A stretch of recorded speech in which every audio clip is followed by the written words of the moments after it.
waa'ee jimaa yookaan caatiitii wal qabsiisee akka obboleessa keessanii tokkotti waa isiniin jechuu barbaada. Ulamaa'iin jimarraa haasawaa jiran kuni ka halaala jedhus ka haraama jedhus ulamaa'ii gugurdaa ija biyya keennaati nama hawaasa keennaaf faayidaa guddaa buusaa jiru.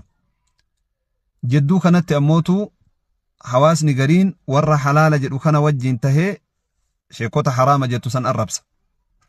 Gariin ammootu sheekota lakke ammootu haraamaa miti jettu san wajjin tahee warra halaala jedhu kana arrabsa gamaa gamanaa jechuun. Ulamaa'iin kuni marti isaaniitu biyya takka keessa jiran. Lafa takka irra jiraatan lafa Oromiyaarra. Maaliif walitti dhufanii qaamaan? Martu ulamaa'ii gugurdaadha. Deemsa sa'aatii jahaatti walitti fida. Muftiin akka Oromiyaatti jira, akka Itoophiyaatti jira. Bakka takka taa'anii waliin haasawanii ani ila wanni caatiin haraama jedhee faragaa kana qaba miidhaan isii akkana hadiisaaf Qur'aana irraa itti dhiyeeffachuu.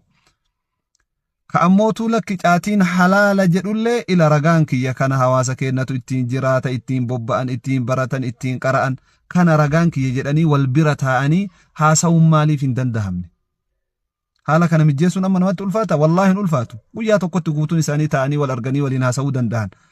Ajandaa sooshaal miidiyaa tahee gaafa ulamaa'iin gugurdaan afaan keessa wal dhaabatee deebii sooshaal miidiyaa irratti walii deebisan akka nama dhuunfaa tokkotti nan gammachiifne. Maaliif jennaani taa'anii waliin haasawuu danda'an mas'alaa tana min al-awwal ila al-akhiir. Waan keessa jiru guutuu isaa taa'anii waliin haasawuun hin dandahama. Haala akkanatti mijjeessaa fi warri majlisaa taa'anii waliin haasawanii. Maaliif jennaani jedduu kanatti hawaasni wal arrabsutti jira gamaa gamana. Waan taateef ani gaarii jedheetiin natti mul'ataatiin hin jiru wanni sooshaal miidiyaa irra deemu kuni.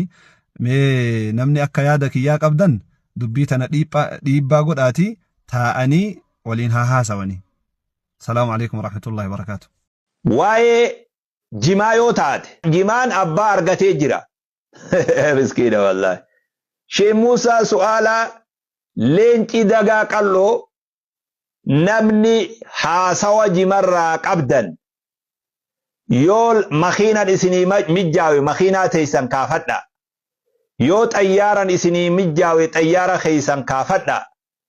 Gamtaan ulamaa'ii Harargee bahaa qophaawee isin eegaa jira hoottaa je. Wanni abbaa argatte wanni isin jiggatan hin jiru.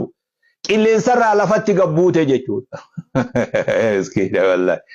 Qilleensarraa lafa gabbuute jirti. Namni haasawan qabajee fe'ateetuma Sheekh Muusaa bira dhaqu. Sheekh Ahmad Watar bira dhaqu. Reejarri hoottaa jechaa jira. Qilleensa kanarratti waa namaan hin cinqinaa walilleen hin cinqinaatu. Dhiisaaf irraa wanni tun waa warra lafaati. Wanni akkana isin cinqaa jiru annin beeka duuba. Fatwaan abbaa dhabuu irratti harka namaa gariitti galuu siittis nan gadda. Maaliif jennaani biyya ulamaa beekaa mukti biyya keenyaatu iyyuu nama of jalaa baasee baay'ee isaa qaba.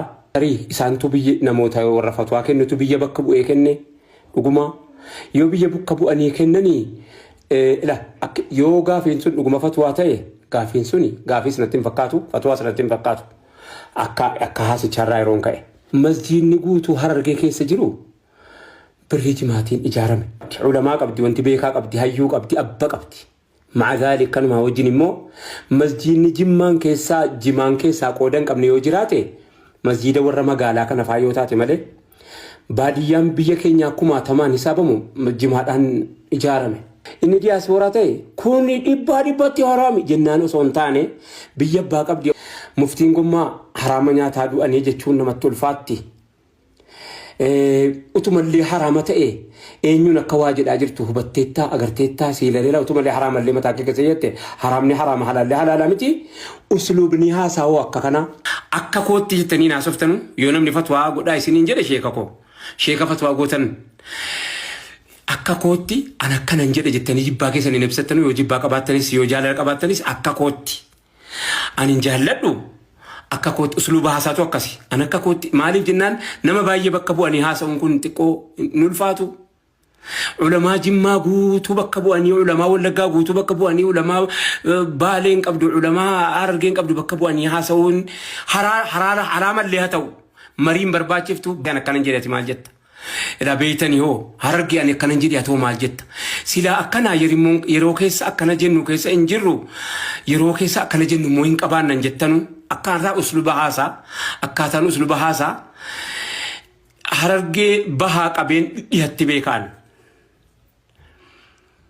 abboonnaa jalqabee daaroo abboonnaatti amma dhufee jirsa goora goottan beekaa Harargee birriin keessaa masjiidni jimaan qabne hin jiru ishi haraama keessatti salaataa jira ummanni keenya giroo dhagaala inni ana ramsaan jiru allalchaan jiru ishi tole immoo hawaasa keenya kabajama inni haa haraamatu haalaalatu akkitti walitti haasa'anu akkana adabni ulama akkana adaba wayitii yoasa ana akkanan jedha ilaa yoo sheeka kola yoasa hundir qamataate ana akkanan jedha akka yaada kootiitti hin jettanumaa biyya fudhatanii illim jettu haraamu mallee akkitti himanu hin jiruma anaafsiis tokko sirriidhaa jedhaallee haasaa manamni yeroo muqaarana tola diyaaniin keessatti godhu naafsittii tokko sirrii ta'amee kottu naasofnaa waliin jedha hayyoomni eessachi nu jalaa godaanaa jira akkatti walitti haasa'anii biyya bakka buutanii amantii bakka buutanii haasa'aa jirtanii maqaa amantii uffatanii maqaa biyyaa maqaa sabaa maqaa adda addaa uffatan ish jimaadhaaf islaama qofaa itti gaafataman akkana islaama qofaa nama biraan qabdu namatti fayyadamaa jiru kan biraan qabdu tole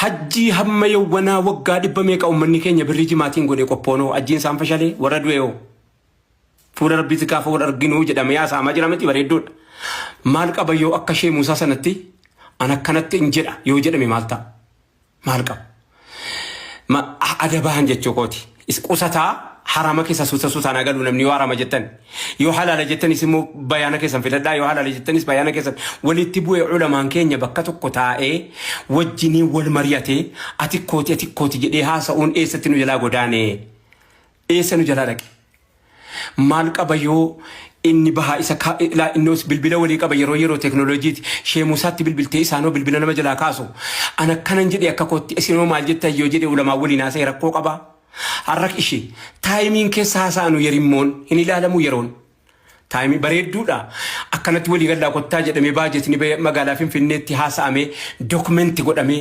barreeffamee yaada qabdan irratti galmeeffamee irratti mallatteeffamee akka dhaloonni irraa baratu yoo gootan maal qaba abbaa qabdi ammoo ummanni keenya ittiin hajjii godhaa ba'e ittiin masjiida ijaarrataa ba'e jimaanii fi bunni obbaleeyyanu bunni inni nashaatuma fida waa gabaa jimaan inni nashaatuma fida saniifuu awwanni inni ajaa'ibee fixuu dadhabe buna kana ittiin guufatan jimaa kana ammoo kan wanni silaa biyyaa himan rabbi tokkicha faa barsiisu rasuula faa barsiisu amantii faa barsiisuun kan jirtu jimuma kana xiyyeeffatan amma wanni ajaa'ibaa namni gariin faan biyya jimaa teenya tana taa'ee jimaa dhiyaanfatee jimaa qamahuu baatu waan jimaan bitan masruufa jimaadhaa kana nyaataa kanaan jiraachaa diin baratee ammammaas jechuu warri jimaa nyaatu